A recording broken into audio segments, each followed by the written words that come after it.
I'm not going to waste a whole lot of time with our next speaker. We're proud to have him here. We're glad that he's with us. A native. Ladies and gentlemen, I present to you the Honorable Rick Santorum, 2012, 2012.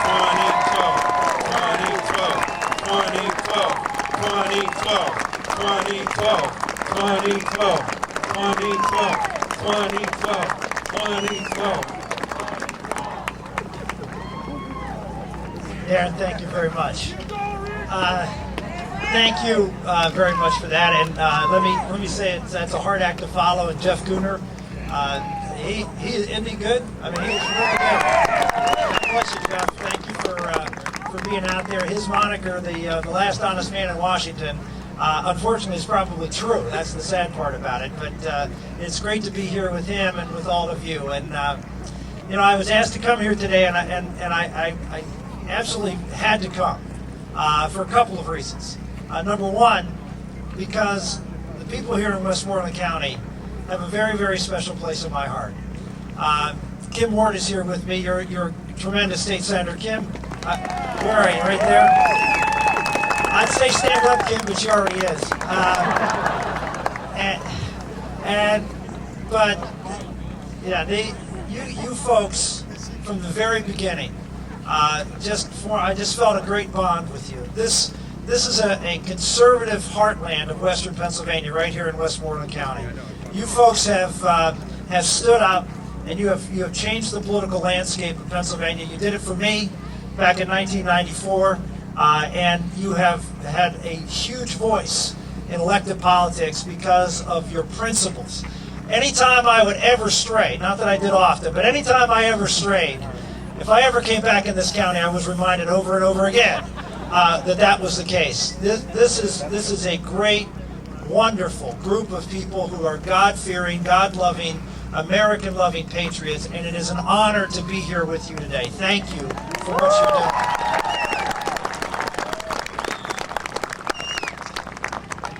I have to tell you that I share another kinship with you as a Tea Party person. After I lost the election in 2006, you know, it opened my eyes to a lot of things, to be very honest with you. I had 6 children at the time, Karen and I did, and once I started to have a little time to spend more time at home, I realized, as all of us do who are busy in our careers, that I was missing a lot more than I thought I was missing. And that my obligations as a husband and father were, as hard as I tried to balance both, candidly and looking back, I wasn't doing a very good job.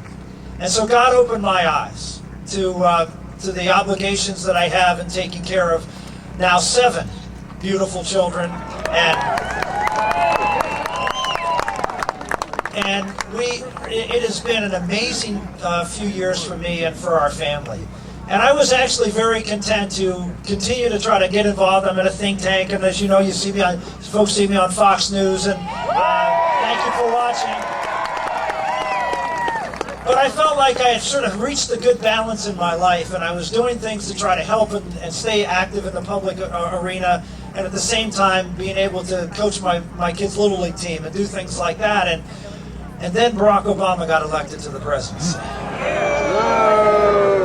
And I think, like many of you, you know, we were, you know, look, we wanted to give him the benefit of the doubt. I mean, this was at least I did. I mean, I wanted to give him the benefit of that hope, and hope against hope, because I served with him for 2 years and I knew his voting record.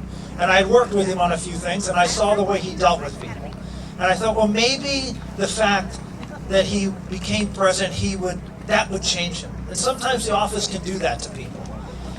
Well, it didn't work in this case, because the community organizer became the President of the United States. The Saul Alinsky community organizer is now the President of the United States. And all of you who sat here and watched incredulously over the past year, this man, he played basketball with Harry Smith the other day on the CBS Morning News, and you notice he could only go to his left. He could never, he has one move. He has one move. And we see it over and over again. He has one move. And even when he is stuck, even when they overplay the left, he goes farther to the left. And this is what we saw in the healthcare debate. was when we overplayed left. You folks had an amazing, here in Pennsylvania, you folks had an amazing impact. I've never seen, in all my time in public life and before that, I've never seen a group of people out across America have such an impact in Washington, D.C. as what you had last August and throughout the fall. And so I was just amazed by you, and I felt like I needed to come out and started to do more. Because I just like all of you that, yeah, you've got families to raise, and you've got businesses to operate or jobs to do, but there's also America to preserve and save. And so I decided to get out and start to do a lot more and start to travel. I was in Louisville, Kentucky last night. I'm going to South Carolina on Monday. I'm going to New Hampshire next week. I was in New Orleans last week. I'm traveling around the country, and I'm trying to let people know that this is gut check time in America. What Jeff said is absolutely right. The future of our country is at stake. And some of you have heard me and talk in years past, and I talk about the importance of elections and how it's important to get out there and to be active. There's never been a time in my lifetime where an election will have more consequences than this coming election this year. And as much as you folks have done in carrying the voice as a Tea Party, of carrying the voice of constitutional government and conservatism out there in America, you haven't done enough because things haven't changed yet. And the reason things haven't changed, because the way our system works, things don't change as a result of protests. They change as a result of ballot boxes. We have to be laser beam focused on ballot boxes. We have a blessing right here. You are blessed. And that's the other reason I wanted to come here. You are blessed right here in this group to be in a place that can send another volley like Scott Brown did in Massachusetts. You can send another volley. Not Lexington and Concord, but the next battle. Right here in the 12th Congressional District. There is a race that we must win. We must win in this district. Now I know Tim Burns is here. He's been working the crowd around. Okay? This is the next big race. When this comes, May 18th, as you know, is primary election day, but it's also the general election day to elect the next congressman from that congressional district. And the eyes of America will be on this district. This is Jack Murtha's district. This is an old line Democrat district.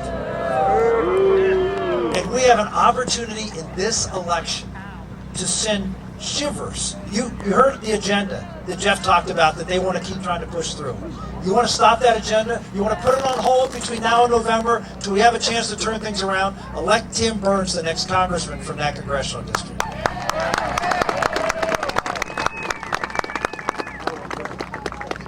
The reason you're out here, the reason I'm out here, yeah, it's because government has gotten bigger.